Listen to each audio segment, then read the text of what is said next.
Komisi Pemberantasan Korupsi KPK telah menetapkan kasus dugaan korupsi terkait kuota haji era Kementerian Agama Yakut Khalil Qomas naik ke tahap penyidikan. Namun hingga kini dalam kasus ini KPK belum menetapkan tersangka. Ketua KPK Setio Budianto menyebut penetapan tersangka dalam dugaan korupsi kuota haji 2024 akan disampaikan secepatnya. Menurut Setio, penetapan itu didasarkan pada hasil pemeriksaan serta penelaahan terhadap seluruh barang bukti yang telah dikumpulkan. Ya pasti kalau target ya harapannya kan sudah positif, tapi kan kembali kepada hasil daripada pemeriksaan dan terhadap dokumen barang bukti yang relevan dengan perkara tersebut. Kalau sekiranya mungkin belum, ya tentu pasti waktunya diperpanjang. Kemudian yang kedua, ya karena ini penerapannya adalah pasal 213, maka nanti akan dilakukan permintaan audit kerugian keuangan negara dan auditor. Nah, dari situlah nanti dipastikan bahwa ada kerugian keuangan negara untuk memperkuat persangkaan terhadap para tersangka. Sebelumnya KPK menggeledah kantor Direktorat Jenderal Penyelenggaraan Haji dan Umroh Kementerian Agama 13 Agustus 2025. Selama lebih dari 13 jam, penyidik KPK keluar dari gedung dengan membawa 3 buah koper yang diduga berisikan alat bukti tambahan kasus dugaan korupsi kuota haji yang kini tengah disidik KPK. Selang 2 hari, KPK juga menggeledah rumah Yakut Khalil di Jakarta Timur, Jumat 15 Agustus 2025. Di sana, KPK menyita sejumlah dokumen dan barang bukti elektronik. Dari penggeledahan yang tim lakukan di rumah saudara YJQ, ya, tim mengamankan sejumlah dokumen dan barang bukti elektronik. Jadi dari BB itu nanti tentu penyidik akan melakukan ekstraksi untuk mencari petunjuk-petunjuk dan juga bukti untuk mendukung penanganan perkara ini. Nah, nanti akan diekstraksi, ya, akan dibuka isinya. Kita akan lihat informasi-informasi yang ada di dalam BB tersebut. KPK menemukan dugaan tindak pidana korupsi dalam penentuan kuota dan penyelenggaraan ibadah haji pada Kementerian Agama tahun 2023-2024. KPK juga menyebut kasus dugaan korupsi kuota haji 2024 turut melibatkan sejumlah perusahaan travel haji berskala kecil hingga besar. Dalam kasus ini, penyidik juga sudah mencekal Yakut untuk bepergian ke luar negeri agar mudah pemeriksaan. Penyidik menilai Yakut merupakan sosok penting untuk mengungkap kasus ini. Tim Liputan, Kompas TV.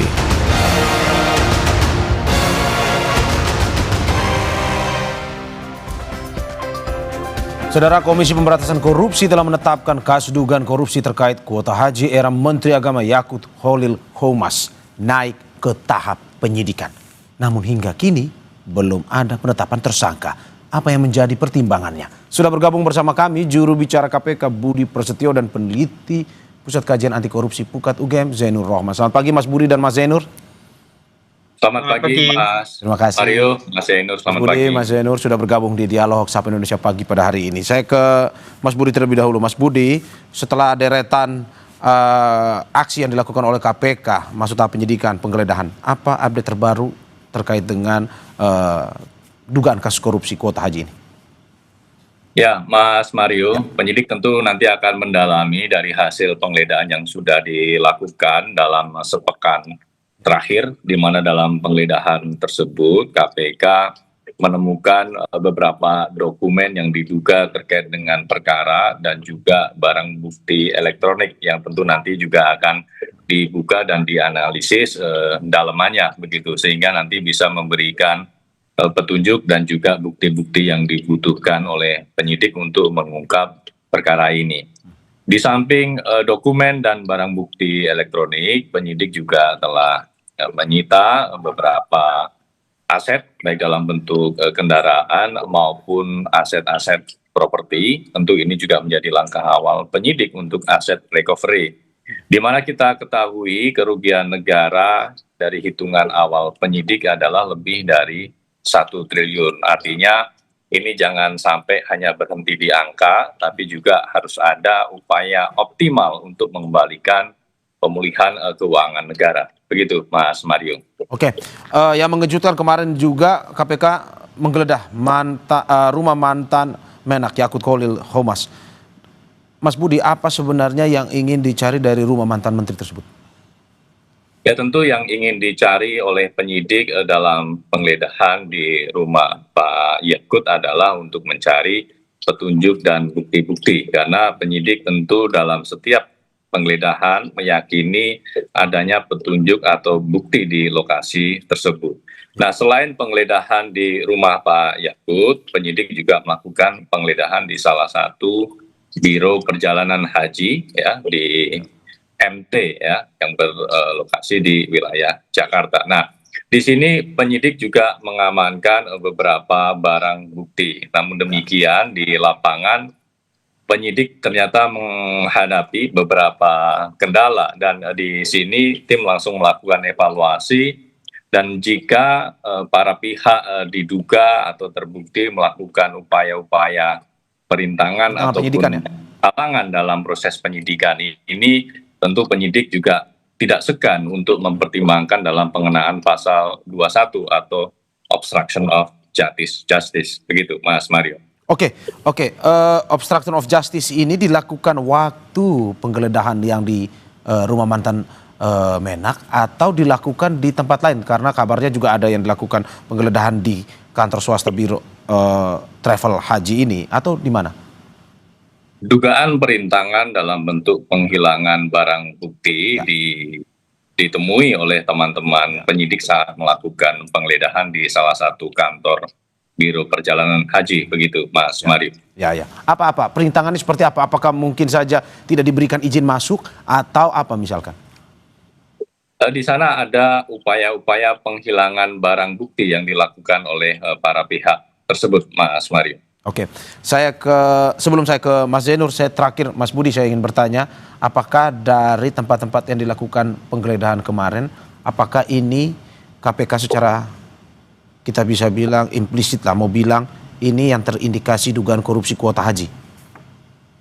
Ya, dalam penggeledahan tentu penyidik sudah mempertimbangkan di mana lokasi-lokasi yang diduga keberadaan dari barang bukti atau petunjuk itu berada, begitu, Mas Mario. Sehingga dalam rangkaian penggeledahan, kalau kita melihat secara utuh, penyidik tidak hanya melakukan penggeledahan di biro perjalanan, tidak hanya di rumah Pak Yakut, tapi juga penyidik melakukan penggeledahan di Kementerian Agama. Tentu di sana penyidik meyakini dapat menemukan dokumen-dokumen ataupun barang bukti elektronik yang itu nanti bisa menjadi petunjuk bagi penyidik untuk mengungkap perkara ini. Demikian halnya penggeledahan yang dilakukan di beberapa rumah milik ASN di Kementerian Agama. Tentu itu tujuannya adalah untuk mencari barang bukti ataupun petunjuk yang dibutuhkan oleh penyidik dalam mengungkap perkara ini. Berarti belum tentu ya mereka punya potensi besar untuk misalkan karena ini sudah masuk penyidikan menjadi tersangka. Mereka-mereka yang digeledah ini belum tentu juga, Mas ya? Belum tentu, karena kebutuhan dari penggeledahan adalah untuk mencari barang bukti dimaksud, Mas Mario. Oke, Mas Zainur, bagaimana Anda melihat langkah berikutnya dari KPK? Penyidikan ini sudah mulai melakukan penggeledahan di beberapa tempat dan sudah menemukan barang bukti ya. Tadi sudah ada cerita juga ada perintangan penyidikan dan lain-lain. Tapi bagaimana Anda melihat secara umum apa yang dilakukan oleh KPK ini? Ya, Mas Mario, ini memang harus gerak cepat ya KPK. Mengapa? Karena kan kalau memberi kesempatan yang lebar, maka pihak-pihak yang tersangkut dengan perkara ini bisa melakukan berbagai upaya untuk melepaskan diri dari jeratan hukum, untuk merintangi penyidikan maupun upaya-upaya lain seperti misalnya mengondisikan saksi-saksi, bahkan bisa melarikan diri dan seterusnya. Oleh karena itu memang ini harus segera diikuti dengan penetapan tersangka, Mas Mario. Kenapa demikian? Kalau KPK sudah masuk ke tahap penyidikan, artinya KPK sudah pegang dan meyakini ada tindak pidana yang telah terjadi. Telah terjadi satu peristiwa pidana korupsi yang kemudian diikuti oleh tahap penyidikan adalah untuk menetapkan tersangkanya. Nah, kemarin sudah dilakukan pencekalan, kemudian sudah dilakukan penggeledahan. Oleh karena itu, yang ditunggu oleh publik berikutnya adalah penetapan tersangka. Yang kedua, menurut saya yang sangat penting adalah KPK tidak perlu menyampaikan ancaman ya, tetapi langsung saja tetapkan pasal 21 Undang-Undang Tipikor perintangan penyidikan kepada pihak-pihak yang telah gitu ya. Ini kata-katanya adalah yang telah melakukan penghilangan barang bukti misalnya. Kalau tadi Mas Budi menyampaikan Ya, diduga obstruction ada of justice. upaya untuk menghilangkan barang bukti, maka itu harus ditetapkan sebagai tersangka, Mas Mario. Kenapa? Karena itu bahkan di dalam KUHP pun menghilangkan barang bukti itu merupakan sebuah tindak pidana. Tujuannya untuk merintangi penyidikan, sehingga ini juga memberi pesan kepada pihak-pihak lain untuk tidak mengganggu proses penyidikan, menghormati proses penyidikan yang sedang dilakukan oleh KPK, Mas Mario. Oke, Mas Budi, seperti apa yang disampaikan oleh Mas Janur, apakah mungkin masuk pidana akan dijadikan tersangka mereka yang melakukan perintangan penyidikan yang di Biro Travel itu? Ya, Mas Mario, tentu apa yang disampaikan Mas Yainur, kami menyampaikan terima kasih dan apresiasi karena ini dukungan penuh masyarakat terhadap KPK dalam penanganan perkara ini. Ini sedang kami pertimbangkan di mana penyidik memang di lapangan betul-betul mengalami adanya kendala tersebut. Tentu nanti akan dipertimbangkan apakah kemudian penyidik akan mengeluarkan pengenaan pasal 21 tersebut, begitu Mas Mario. Oke, Mas Budi, ini saya masuk lebih spesifik lagi terkait dengan apa yang disampaikan oleh KPK beberapa hari lalu, bahwa ternyata tidak hanya satu, tetapi ada 100 biro agen travel yang ikut terkait dengan kasus kuota korupsi kuota haji ini. Apakah bagaimana dari KPK melihat ini? Apakah betul memang 100 atau sebenarnya ada bahkan sampai ribuan, atau dari informasi yang di KPK miliki bagaimana? Ya, Mas Mario, jadi kami dalam kesempatan ini tidak memberikan angka spesifik datanya begitu ya. Tapi memang biro jasa yang diduga terlibat dalam artian adalah sebagai penyelenggara dari perjalanan ibadah haji ini memang banyak ya, karena memang dari kuota tambahan sebesar 20.000 yang kemudian di-split menjadi 10.000, di mana 10.000 adalah dikelola untuk haji reguler yang mana pengelolanya adalah Kementerian Agama, kemudian 10.000 lagi dikelola oleh swasta ya, para biro perjalanan ini. Nah, 10.000 yang dikelola oleh biro perjalanan ini kan kemudian di plotting ya, dibagi kepada para biro perjalanan melalui asosiasi ya, melalui asosiasi. Nah, di situ kita akan melihat plotting tersebut, termasuk bagaimana pola yang dilakukan dalam penyelenggaraan ini. Karena informasi yang kami terima juga dengan harga yang cukup tinggi ya terkait dengan kuota khusus ini, ada beberapa pihak yang mengatakan bahwa fasilitas yang diterima standarnya adalah standar reguler. Nah, tentu ini juga menjadi perhatian bagi penyidik. Demikian halnya dalam penghitungan keuangan negara. Tentu ini juga akan menjadi salah satu poin ya dalam menghitung yang akan dilakukan nanti oleh teman-teman di BPK. Begitu, Mas Mario. Oke, Mas Budi, apakah betul katanya ada perantara yang menjembatani antara Kementerian Agama dan juga travel ini untuk memuluskan terkait dengan dugaan adanya permainan di kuota haji ini? Itu masih kami dalami, Mas Mario. Demikian halnya terkait dengan asosiasi-asosiasi yang di sini berperan melakukan plotting terhadap kuota khusus ini kepada para biro perjalanan. Termasuk kami akan dalami juga terkait dengan dugaan aliran uang dari para biro perjalanan ini kepada pihak-pihak tertentu. Nah, semuanya nanti akan kita lihat pola dan konstruksinya seperti apa, sehingga sebagaimana tadi disampaikan Mas Yainur, dari bukti-bukti dan petunjuk tersebut KPK secepatnya akan menetapkan siapa saja yang bertanggung jawab, siapa saja yang kemudian menjadi tersangka dalam perkara ini. Oke, kalau Mas Yainur, sebelum saya ke Mas Yainur, saya ke Mas Budi, kapan sebenarnya waktu mereka mungkin saja akan dipanggil atau dipanggil lagi? Misalkan Menteri Yakut atau mantan Menteri Yakut ataupun Biro Perjalanan Haji. Dari KPK kapan akan mungkin memanggilnya? Secepatnya, Mas Mario, karena memang dalam tahap penyelidikan KPK juga telah melakukan pemanggilan dan permintaan keterangan kepada para pihak tersebut. kemudian begitu naik ke penyidikan ya, di mana KPK mengeluarkan sprindik umum, artinya belum ada tersangka. KPK kemudian melakukan penggeledahan ya di beberapa lokasi.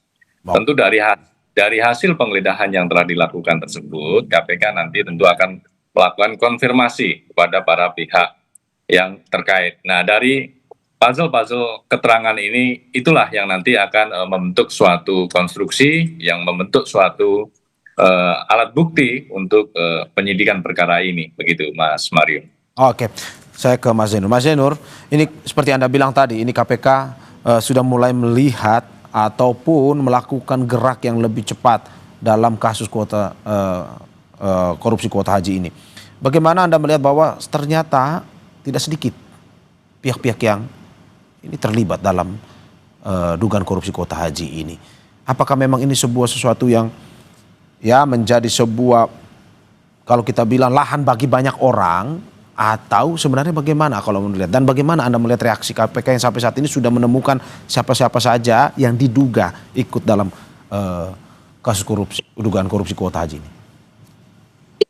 Ya, Mas Mario, Ya. kalau berkaca pada korupsi-korupsi di bidang pengadaan barang dan jasa, biasanya ada ya para penyedia barang dan jasa yang kemudian membeli paket dalam jumlah besar, Ya. membayar, memberikan suap gratifikasi kepada penyelenggara negara untuk mendapatkan paket pekerjaan. Kemudian nanti oleh mereka akan disubkonkan kepada pemborong-pemborong kecil. Nah, ini tidak tertutup kemungkinan yang seperti ini juga terjadi di kasus korupsi kuota haji ini. Misalnya dari KPK menyampaikan telah ditemukan ya bukti adanya aliran uang. Ya, berarti kan ini ada yang sudah membeli kepada penyelenggara negara di Kementerian Agama. Yang perlu diteliti selanjutnya adalah setelah mereka mendapatkan kuota 10.000 alias 50%, itu kemudian bagaimana distribusinya? Apakah distribusinya itu didistribusikan dengan normal? Ya, nggak mungkin lah kalau menurut saya itu normal. Kalau dia dapatnya dari beli, maka kemungkinan akan dijual lagi, Mas Mario. Oke, Mas Zainur, Anda mau bilang bahwa PHK yang dapat lain. pemain besar, yang dapat ini pemain besar, tetapi akhirnya dibagi-bagi atau dijual ke pemain-pemain kecil, begitu? Seperti itu? Sepertinya itu yang harus diteliti oleh KPK. Oke. Dugaan ke arah sana yang kemudian harus dibuktikan dengan cara meminta bantuan kepada PPATK untuk menelusuri transaksi keuangannya. Ya. Kan nanti kelihatan, Mas Mario, Ya. yang kecil-kecil beli kepada pengepul besarnya beli kepada penyelenggara negara. Kalau terdapat informasi yang seperti itu, maka semua pihak yang turut membeli paket kuota ini harus dijerat dengan pidana. Kenapa? Karena kan ujungnya mereka memberikan suap atau gratifikasi kepada penyelenggara negara. Jadi ini Mas Mario, ini sepertinya memang satu modus yang umum gitu ya. Kenapa? Karena kan ada pihak-pihak yang punya channel kepada penyelenggara negara memiliki kewenangan untuk menetapkan kuota. Nah, pihak yang besar itu, Mas Mario, kemudian mengecerkannya kepada yang kecil-kecil. Itu di kasus-kasus korupsi pengadaan barang dan jasa jamak sekali terjadi gitu ya. Bahkan ada banyak dalam kasus pengadaan barang dan jasa itu perusahaan cuma modal bendera saja, Mas Mario. Dia tidak punya alat produksi, dia tidak punya apapun. Dia Fasilitas punya lah. koneksi, pinjam bendera kemudian mendistribusikannya, Mas Mario. Oke, Mas Budi, Anda mau bilang bahwa kalau pengusaha-pengusaha kecil atau agen travel kecil ini misalkan tahu tidak tahu dia membeli pada akhirnya dari agen travel besar, apakah dia juga termasuk salah satu yang bisa dipidanakan? Tentu nanti kami akan mendalami hal tersebut, Mas Mario, apakah memang ada mens rea-nya begitu, juga terkait dengan memastikan adanya aliran-aliran uang yang diberikan para biro jasa perjalanan tersebut kepada pihak-pihak tertentu ya, termasuk yang di Kementerian Agama. Tentu kami akan mendalami semua informasi-informasi sebagaimana Mas Zainur sampaikan ya. Termasuk Mas Zainur pesan tadi soal bahwa modus seperti ini jamak terjadi, tentu ini juga menjadi concern KPK, terlebih ini di salah satu sektor pelayanan publik, yaitu ibadah haji. Karena dampak yang dirasakan betul-betul langsung kepada masyarakat yang sudah lama mengantre, yang sudah lama menunggu untuk bisa melakukan ibadah suci ini, kemudian karena adanya pergeseran kuota ini kemudian menjadi tertunda lagi. Yang kedua tentu ini juga berdampak pada harga yang kemudian harus dibayar oleh para calon jemaah haji, karena tentu sudah ada spare ya untuk komitmen fee ya atau untuk kutipan yang sudah disiapkan oleh para biro perjalanan ini kepada pihak-pihak tertentu. Kemudian kan seperti itu, karena kalau kita melihat tipologinya atau modusnya adalah adanya aliran yang diberikan Biro Perjalanan kepada Kementerian Agama. Nah, ini semua akan didalami, Mas Mario, konstruksinya seperti apa.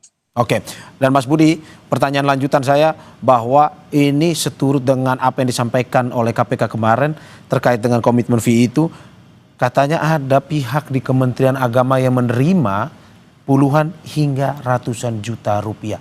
Apakah benar itu sudah masuk dalam yang diketahui oleh KPK? Tapi sebelum Mas Budi menjawab, kita saksikan usai jeda berikut.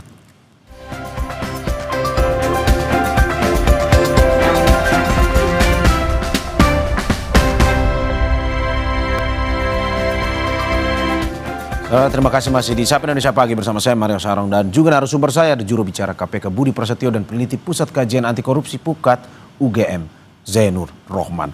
Saya masih ke Mas Budi. Mas Budi, benarkah info bahwa ada beberapa pihak di Kementerian Agama untuk memuluskan terkait dengan pembagian kuota haji ini menerima fee besarannya puluhan hingga ratusan juta rupiah? Konfirmasinya seperti apa, Mas?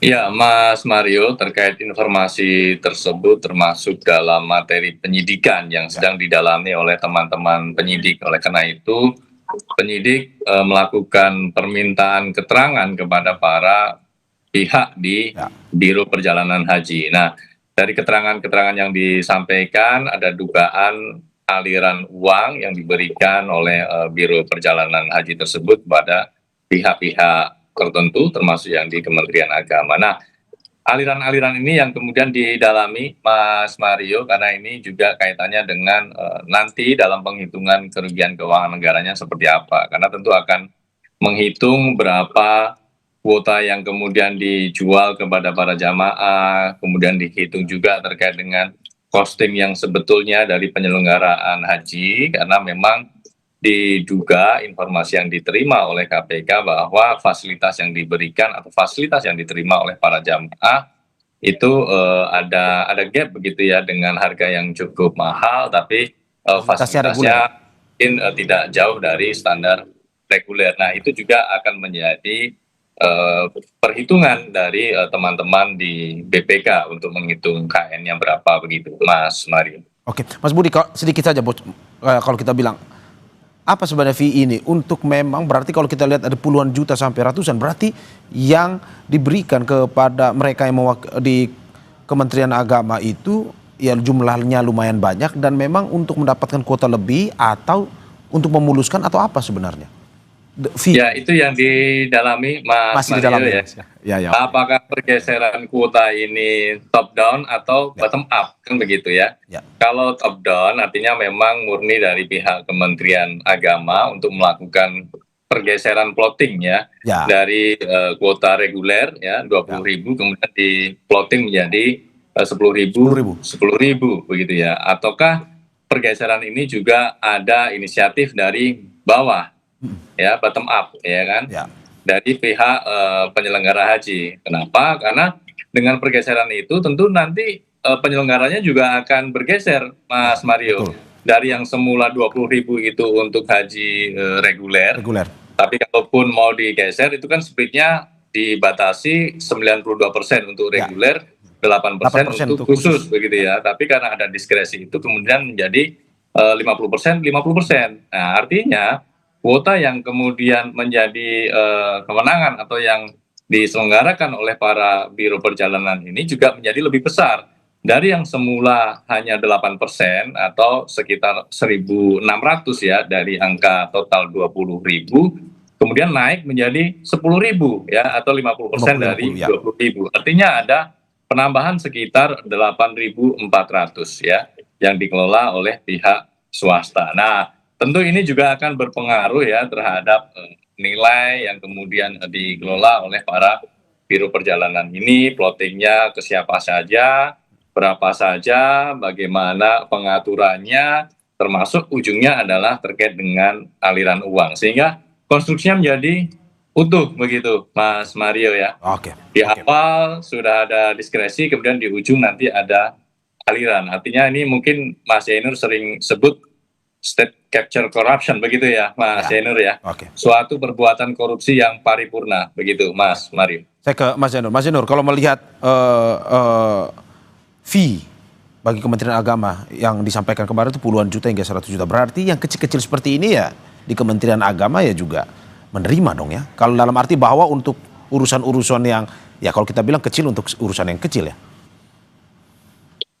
Ya, Mas Mario, soal penerimaan itu KPK menurut saya sangat mudah untuk membuktikannya ya. Bisa minta bantuan PPATK, kemudian melakukan digital forensik gitu ya.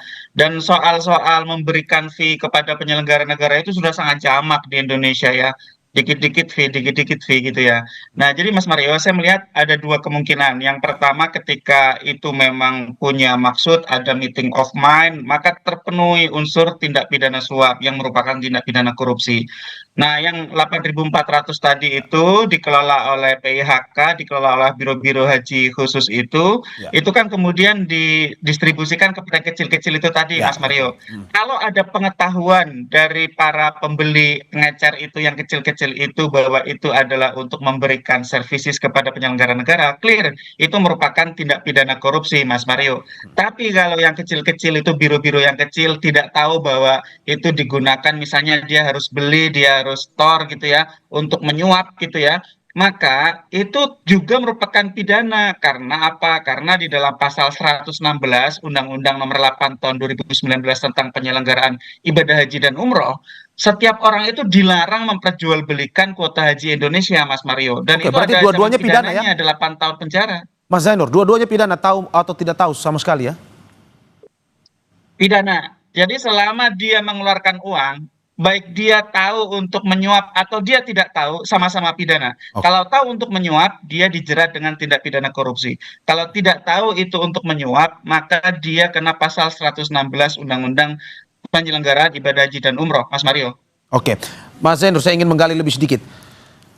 Menurut Anda dengan perubahan kuota dari sebelumnya 98 menjadi 50-50, menurut Anda perubahan ini memang dilakukan untuk melakukan korupsi di situ?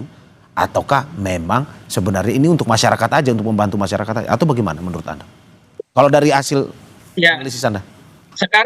sekarang posisikan pada posisi masyarakat gitu ya. Ya. Masyarakat menunggu sekian lama ya. Kemudian pemerintah berhasil mendapatkan kuota tambahan. Mengapa pejabatnya kemudian ketika sudah mendapatkan kuota tambahan itu dalam tanda kutip diberikan kepada haji khusus yang tanpa antrian panjang itu? Kan nggak logis, Mas Mario. Kalau pejabat Indonesia itu kan logikanya adalah memperjuangkan kesejahteraan rakyat. Kenapa kemudian diberikan untuk yang tidak perlu antri ya? Karena ada uang gitu ya.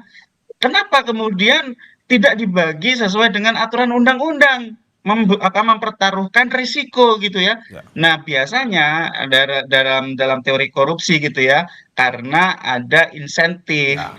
Orang mempertaruhkan sesuatu, mempertaruhkan jabatan, mempertaruhkan nama untuk sesuatu yang melanggar undang-undang, kan nggak masuk akal, Mas Mario. Ya biasanya adalah karena adanya insentif gitu. Ya. Nah, sekarang bayangkan ini semua tentang apa sih? Tentang scarcity, tentang kelangkaan gitu ya. Kenapa? Karena ada sekitar 240-an ribu jemaah haji setiap tahunnya diberangkatkan ke tanah suci begitu ya. Sedangkan yang antri itu jutaan. Nah, oleh karena itu setiap tambahan kuota itu sangat berarti. Apakah akan diberikan secara reguler yang tidak akan menghasilkan apa-apa dalam tanda kutip, atau diberikan kepada kuota haji khusus yang bisa dijual gitu ya. Dijual ini dalam dua makna ya. Yang pertama adalah meminta imbal balik berupa korupsi, atau dijual di antara sesama PIHK itu sendiri yang juga sama-sama tindak pidana. Jadi menurut saya ini dari sisi motif sih sudah sangat kuat sekali, Mas Mario. Orang kenapa sih mempertaruhkan jabatannya untuk melanggar undang-undang gitu ya? Pertanyaan saya sederhana itu, Mas Mario. Ya karena orang mencari insentif gitu ya. Kemudian kan beralasan, oh tidak, ini tidak melanggar hukum karena ini kan sesuai dengan kesepakatan Saudi gitu ya. Mana ada Saudi itu mengatur sampai sedetail itu. Saudi memberikan ya sudah diatur oleh aturan masing-masing di negara masing-masing gitu ya. Kemudian inilah yang kemudian harus ya oleh Kementerian Agama dialokasikan sesuai dengan ketentuan undang-undang pasal 64 ayat 2 Undang-Undang nomor 19 tahun 2019 gitu ya. Seharusnya itu kan dialokasikan 92 dan 8. Kemudian kenapa menjadi 50-50? Jadi Mas Mario dari sisi motif sih sudah sangat kuat, Mas Mario. Oke, Mas Zainur terakhir sebelum saya ke Mas Budi lagi. Berarti kalau kita bilang tadi juga Mas Budi sudah sampaikan bahwa ada yang membayar mahal tapi ternyata fasilitasnya reguler. Menurut Anda Mas Zainur, berarti selama ini ada juga mungkin yang telah membayar mahal misalkan ke haji khusus misalkan untuk berangkat. Dalam pembayaran atau uang yang dibayarkan itu mungkin saja harga mahalnya itu salah satunya juga buat fee sebenarnya. Menurut Anda seperti itu? Tidak tertutup kemungkinan Mas Mario. Kenapa? Karena kan ini yang dibeli apa sih oleh para jamaah haji khusus ini? Yang dibeli adalah kelangkaannya, bukan pelayanan atau fasilitasnya gitu ya. Ya. Kalau pelayanan atau fasilitas itu kan dihitung mudah, Mas Mario, komponennya mudah. Tapi kalau sudah melibatkan cost korupsi gitu ya, itu kan kemudian menjadi tidak ada ukuran pastinya. Ya. Nah, itulah yang memang harus dilakukan penyidikan oleh KPK dengan meminta bantuan kepada PPATK. PPATK bisa membantu dengan sangat jelas, itu kan aliran uang itu semuanya bisa dirunut, bahkan uang dialirkan kemanapun dengan diserupakan, di layering, disembunyikan, dikelabukan gitu ya. Itu semuanya bisa di tracing oleh PPATK gitu, sehingga semuanya akan bisa jelas. Dan biasanya Mas Mario, ketika ada transaksi-transaksi haram, itu para pelaku menggunakan nomine, menggunakan nama-nama pihak lain, dititipkan ke famili, sanak saudara, ajudan, pembantu, pegawai, orang lain, ya tetangga bahkan.